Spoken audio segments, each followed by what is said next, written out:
এই যে ডিলিমিটেশন, এই ডিলিমিটেশনটা এটা একটা দরকার ছিল, তার কারণ কলকাতার ওয়ার্ডগুলোয় সামঞ্জস্য ছিল না।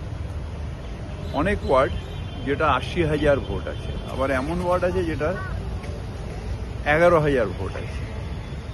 সুতরাং পিপলস রিপ্রেজেন্টেশনটা ইকুয়ালি ডিভাইড হয়নি। কিন্তু এটার মধ্যে একটা অসুবিধাও আছে, সেটা হচ্ছে যে ওয়ার্ডগুলো এখন শুনছি যেটা যে 16,000, 18,000, 20,000-এর মধ্যে করবে। এটা ভালো, কিন্তু তার সাথে এই ছোট ছোট ওয়ার্ড করলে তার তার কনজারভেন্সি সার্ভিস, তার ইঞ্জিনিয়ারিং সার্ভিস, এটা কিন্তু আরেকদিকে যেটা ভালো হবে সেটা হচ্ছে যে পিপলস রিপ্রেজেন্টেটিভ অর্থাৎ কাউন্সিলর, সে নিজের এলাকাটা ঘুরে দেখে মানুষের কি চাহিদা সেটা কর্পোরেশন পর্যন্ত সহজে পৌঁছতে পারবে।